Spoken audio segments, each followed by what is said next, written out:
नमस्कार. रयतेचा दरबारमध्ये आपणा सगळ्यांचं हार्दिक स्वागत. निरनिराळ्या सकारात्मक प्रयत्नांची माहिती आपण आपल्या ह्या कार्यक्रमातून करून घेतो, ज्याला उत्तम प्रतिसाद आम्हाला मिळत आहे. त्याबद्दल अनेक अनेक धन्यवाद. मंडळी, त्याच अनुषंगाने मागच्या भागासाठी सुद्धा मला खूप छान प्रतिसाद मिळाला. मागच्या भागामध्ये आपण पुणे जिल्हा परिषदेच्या शाळांमधल्या निरनिराळ्या मुलांना भेटलो होतो. याला कारण ही सगळी मुलं, काही मुलं नासाला चाललेली आहेत आणि काही मुलं इस्रोला चाललेली आहेत. पुणे जिल्हा परिषदेतर्फे 25 मुलांना नासाला पाठवण्यात येत आहे. सुमारे 50 मुलांना इस्रोलाही पाठवण्यात येत आहे. मंडळी, पुणे जिल्हा परिषदेची ही जी भरारी आहे ना, ही खरंच कौतुकास्पद आहे. तिथे विविध प्रकल्पही राबवण्यात येत आहेत आणि त्याचमुळे पुणे जिल्हा परिषदेच्या शाळांमध्ये सध्या वेटिंग लिस्ट लागलेली आहे. चांगल्या शाळांमधली मुलंसुद्धा ह्या शाळांमध्ये येत आहे. खरंच हा खूप कौतुकाचा भाग आहे आणि ही सगळी माहिती अनेकांना आवडली, कारण सामान्य घरातली ही सगळी मुलं आपली स्वप्न पूर्ण करण्याकरता चक्क विदेशामध्ये जात आहेत. अशाच प्रकारची वेगवेगळ्या विषयांवरची माहिती जर का तुम्हाला हवी असेल ना, तर रयतेचा दरबारचा प्रत्येक एपिसोड आपण बघायला पाहिजे. त्यासाठीच एकमेकांना मदत करू, एकमेकांची काळजी घेऊया आणि सगळ्यांचं जगणं समृद्ध करूया. त्यासाठीच रयतेचा दरबार.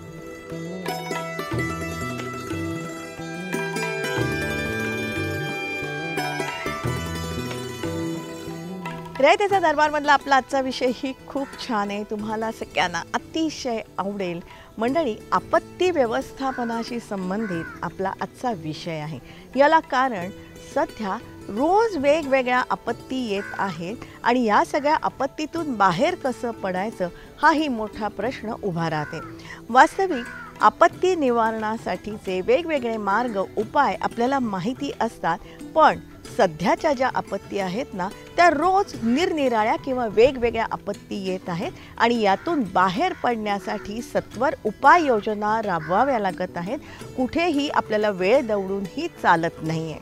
आता हेच बघा ना, सोलापूर जिल्हा हा वास्तविक दुष्काळग्रस्त जिल्हा, पण तिथे महापुराची आपत्ती आली. घरं, दारं, शेतं, जनावरं वाहून गेली.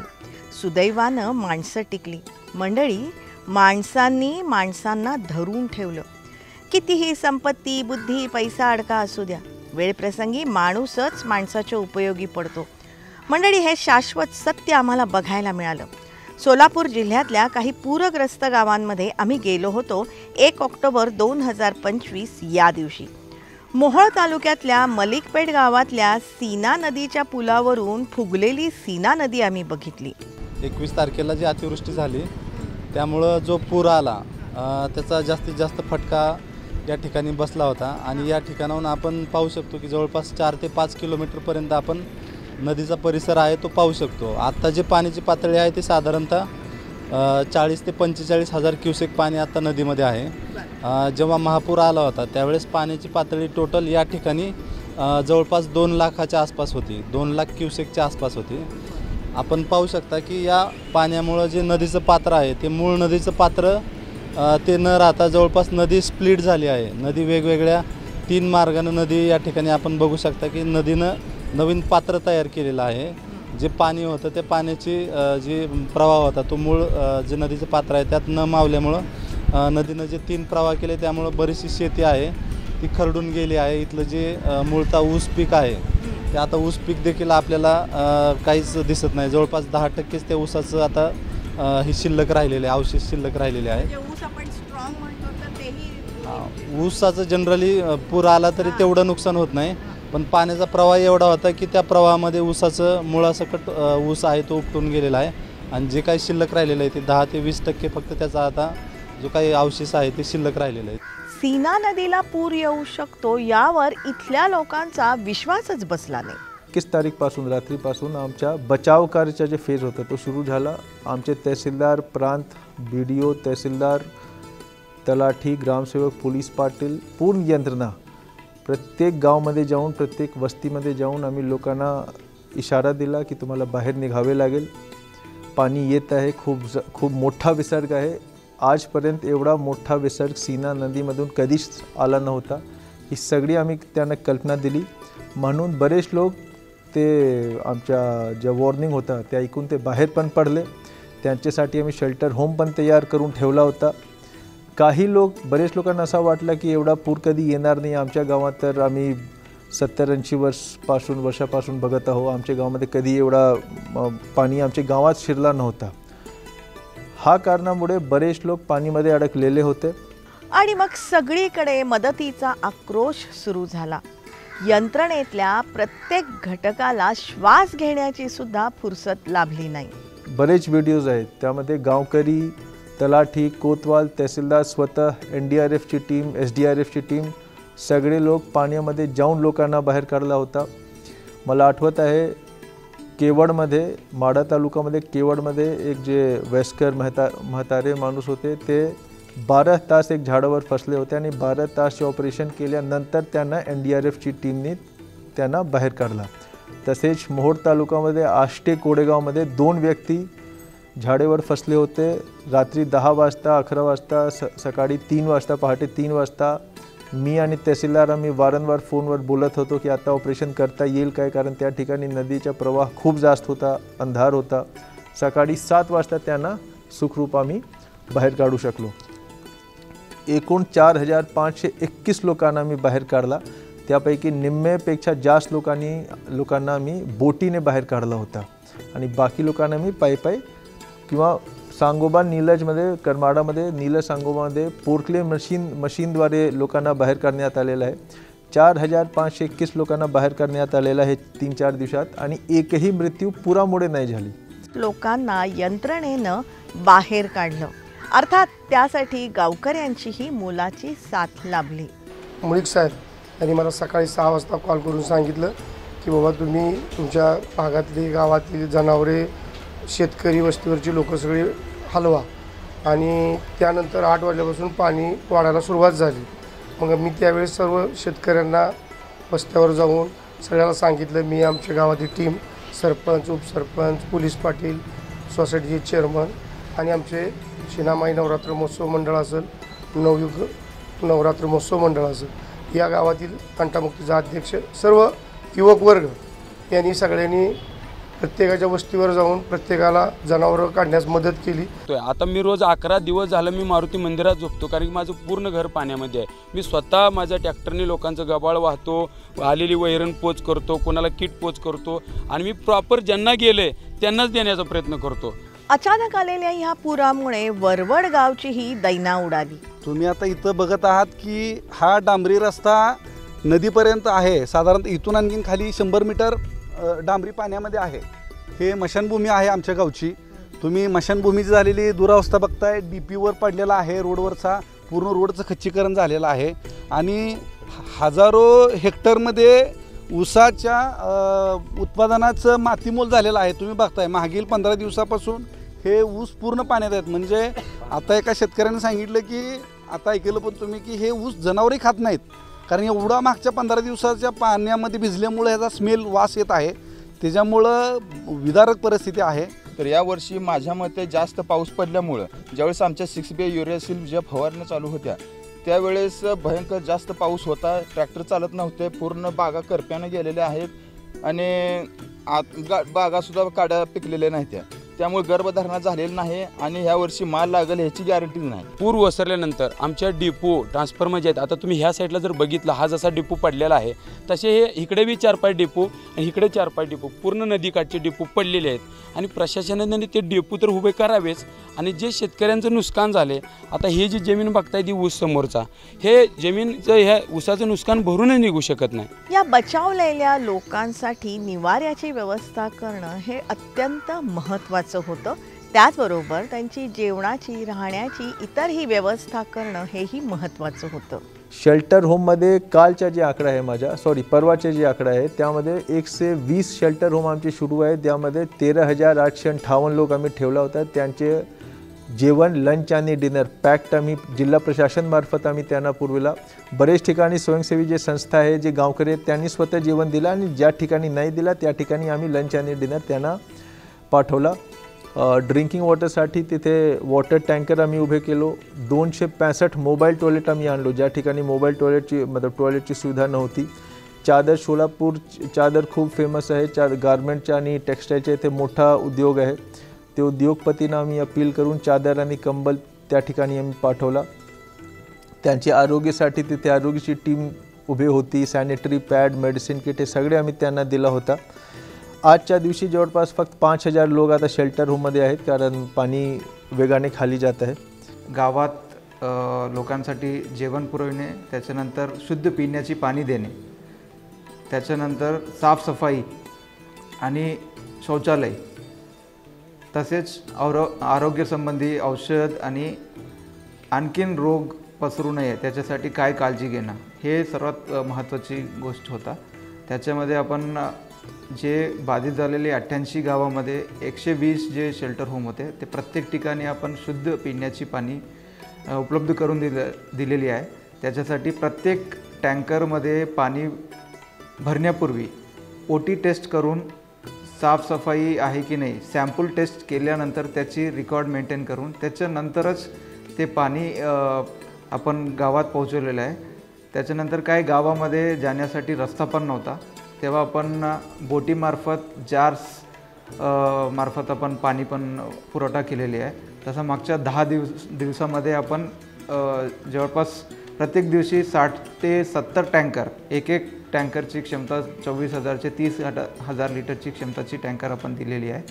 आणि त्याचबरोबर आरोग्याच्या संबंधी आपण काळजी घेतलेली आहे. प्रत्येक शेल्टर होममध्ये प्रत्येक दिवशी 2 शिफ्टमध्ये आपण CHO, आशा, अंगणवाडी तसा 6 लोकांच्या टीम नेमण्यात आली होती. आणि प्रत्येक दिवशी त्यांचे आरोग्य तपासणी करणं, बेसिक जे फर्स्ट एड आणि बेसिक गोळ्या वगैरे देणं, तसेच डिहायड्रेशन वगैरेसाठी जे ORS वगैरे लागतात ते सगळे आपण केलेले आहे. पूर परिस्थिती निर्माण झाल्यानंतर यंत्रणेनं एक अत्यंत महत्त्वाचं पाऊल उचललं. कुठलं माहिती आहे? गावागावांमधल्या गरोदर स्त्रिया आणि लहान मुलांना त्यांनी सर्वप्रथम सुरक्षित स्थळी हलवलं, त्यांना आधार दिला. ज्या दिवशी पूर परिस्थिती सुरुवात झाली होती त्या दिवशी आपण हाय रिस्क प्रेग्नन्सी, तसे ANC जे महिला होते त्यांना मॅप करून लगेचच्या लगेच आपण तातडीने SDH आणि RH जे आपले तालुका लेवलचे हॉस्पिटल्स आहे तिथे ऑलरेडी शिफ्ट केलेला होता, जेणेकरून पाणी वाढल्यानंतर त्यांना बाहेर काढणं किंवा जे महिला ड्यू फॉर डिलिव्हरी होते त्यांना ऑलरेडी आपण बाहेर काढले होते. त्यामुळे शक्यतो कुठेही असं घटना घडली नाही की गरोदर महिला पावसामध्ये किंवा पुरामध्ये अडकलेल्या आहे. हे आपण काळजी घेतलेली आहे. नदीचं पाणी वाढतंय, गावांना विळखा पडतोय, प्रत्येक क्षण महत्त्वाचा असतो. अशा वेळी विविध निर्णय घेऊन त्यांची यशस्वी अंमलबजावणी करणं हे सोपं असतं का हो? जरा विचार करूया.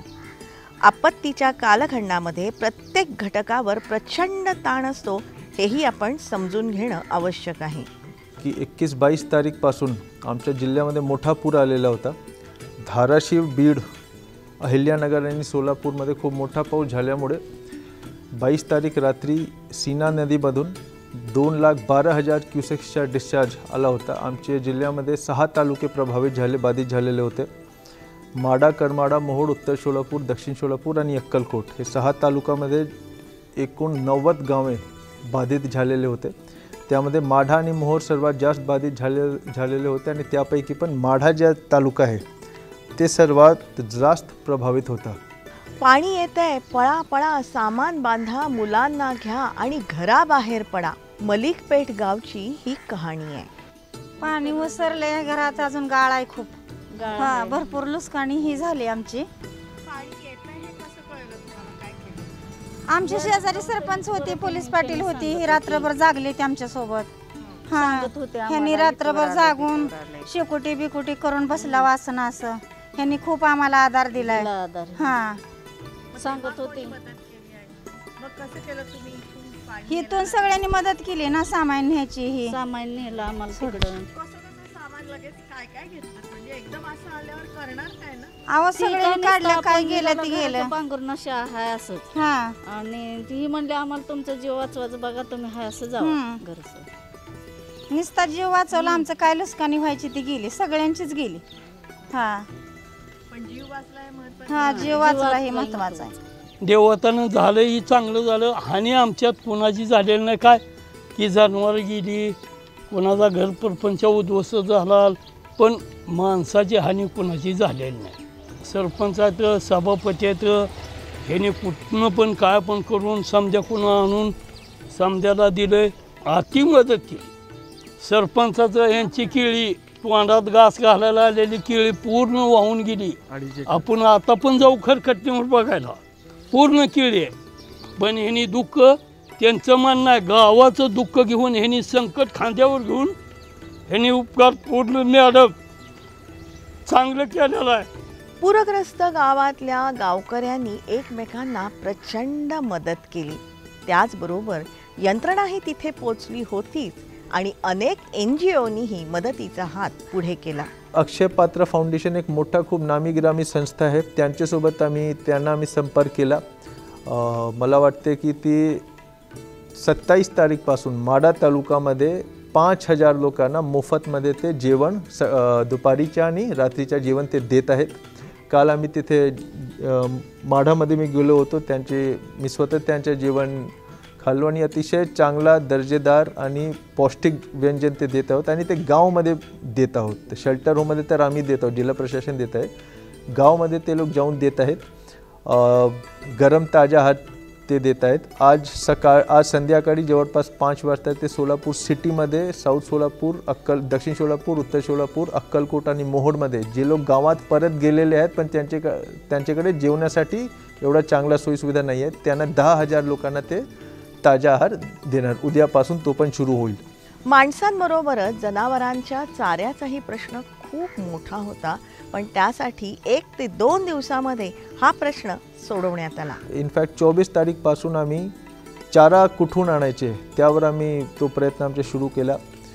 दुष्काळग्रस्त जिल्हा आहे सोलापूर, पण आम्ही दुष्काळमध्ये जेव्हा चारा छावणी आम्ही सुरू करतो त्यावेळी आमच्याकडे वेळ असते की दुष्काळ येत आहे, पाऊस पडला नाही. यावेळी आम्हाला 1 ते 2 दिवसात ते चाराचा नियोजन करायचं होता.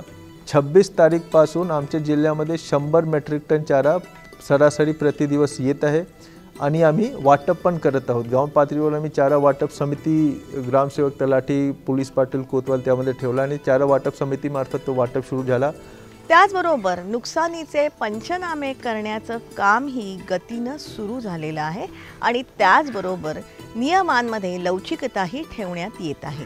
आणि मोबाईलवरचे जे फोटो आहेत ते गृहीत धरले हे खूप मोठी गोष्ट आहे, कारण प्रत्येक ठिकाणी तलाठी किंवा अधिकारी पोहोचू शकत नाहीत. पण सरकारने तो निर्णय खूप चांगला घेतलेला आहे. त्यांनी त्यांचा टोल फ्री नंबरसुद्धा सांगितलेला आहे किंवा शासनाचं काल पण मुरघास आलेला आहे, आम्हाला वैरण भेटलेली आहे किंवा किट पण काल रेशन दुकानदारांनी सगळ्यांना ज्यांचे घरं पाण्यात गेले त्यांना भेटलेलं आहे. आणि सरसकट मदत ही 10,000ची जाहीर केलेली आहे आणि ते थोड्या दिवसात खात्यावर येईल म्हणून सांगितलेलं आहे. शेतीचे पंचनामे सुरू झालेले आहेत. आता जे पूरग्रस्त तालुके आहेत माढा, मोहोळ, करमाडा हे आणि उत्तर सोलापूर, दक्षिण सोलापूर आणि उत्तर सोलापूर आणि दक्षिण सोलापूर इथे आज संध्याकाळीपासून सुरू होणार आहे. आताची बैठक मी घेतली, त्यांना स्पष्टपणे सांगितलं आहे की कसा घ्यायचे, काय घ्यायचे.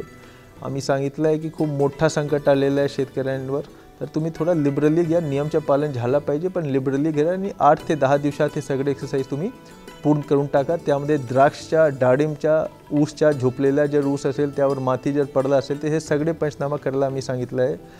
मोटरीचे आणि जे ड्रिप इरिगेशनचे सिस्टम आहे आम्ही पंचनामा करून ठेवतो आणि शासनाला मार्गदर्शन मागतो, कारण जे शासनचे NDRFचे निकषमध्ये तो बसत नाही, पण आम्ही पंचनामा करून घेतो. मग प्रॉपर शेतकऱ्याला उठून उभारण्यासाठी काय मदत करता येईल आणि ज्यांचं गेलं आहे त्यांनाच ही निधी भेटावा, त्यात डिवायजन होऊ नये किंवा फ्रॉड होऊ नये. अत्यंत योग्य असाच मुद्दा आहे. ज्याचं नुकसान झालेलं आहे ना त्यालाच भरपाई मिळणं आवश्यक आहे. अर्थात त्यासाठी सर्व गावांनी एकत्र येऊन मदत करण्याची आवश्यकता आहे. नुकसान प्रचंड आहे. डोळ्यादेखत घरं, दारं, शेतं वाहून गेलेली आहेत. यातून उभं कसं राहायचं, कुटुंब कबिला कसा जगवायचा, हाही मोठा प्रश्न आहे. जीव प्यार आहे माणसाला. परपंच काय लहानाचं मोठं होणार ते परपंचाला मार्गाला लागणार आहे. प्रत्येकाने जीव सांभाळणं जीव वाचवणं हे महत्त्वाचं राहतं.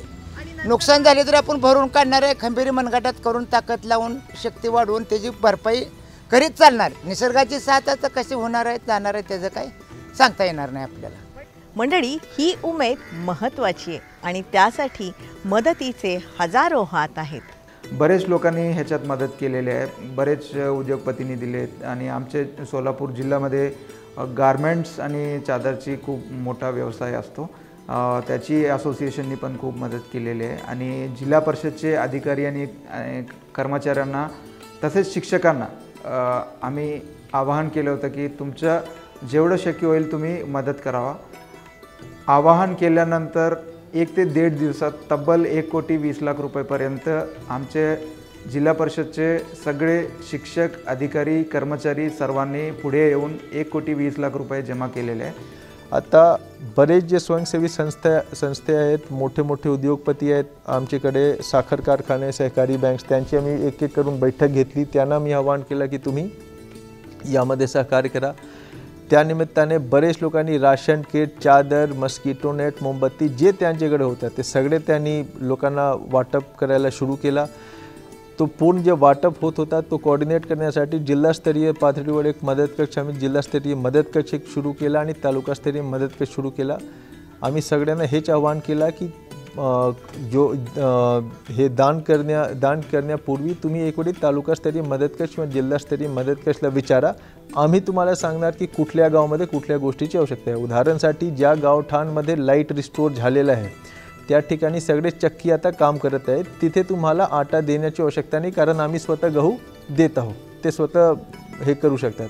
ज्या ठिकाणी लाईट नाही आहे मतलब विद्युत रिस्टोर नाही झालेलं त्या ठिकाणी तुम्ही आटा पुरवठा करा. तो एक समानता असला पाहिजे. सगळे जे गाव आहेत त्यांच्याकडे बरोबरपणे इक्वली एक डिस्ट्रीब्युशन झालं पाहिजे.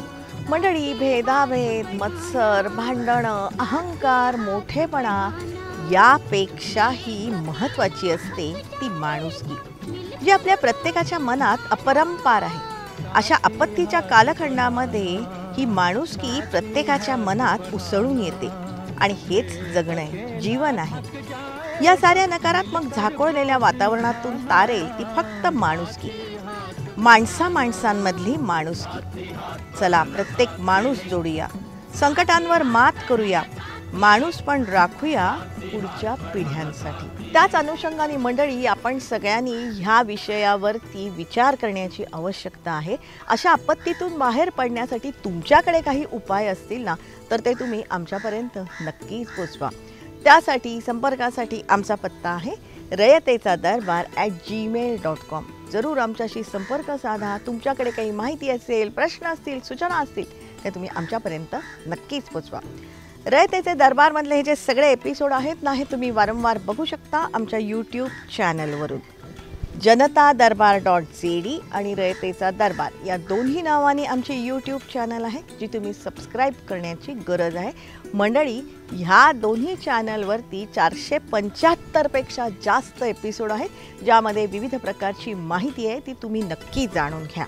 रयतेचा दरबार आम्ही प्रसारित करत असतो दर सोमवारी रात्री 9 वाजता सह्याद्री वाहिनीवरून. सोमवारचाच हा एपिसोड आम्ही पुन्हा प्रसारित करत असतो दर शनिवारी सकाळी 8 वाजता सह्याद्री वाहिनीवरून. सोमवार रात्र 9, शनिवार सकाळ 8 हे जे दोन्ही एपिसोड आहेत ना हे तुम्ही लाईव्ह बघू शकता सह्याद्री वाहिनीच्या फेसबुक पेजवरून. जरूर बघत राहा कारण आम्ही ही जी माहिती तुम्हाला सांगतोय ना या माहितीच्या उपयोगामुळे अनेकांचे लाभ होत आहेत किंवा होऊ शकतात. हा मात्र त्यासाठी रयतेचा दरबारचा प्रत्येक एपिसोड आपण बघायला पाहिजे. त्यासाठी एकमेकांना मदत करू, एकमेकांची काळजी घ्या आणि सगळ्यांचं जगणं समृद्ध करूया. त्यासाठीच रयतेचा दरबार.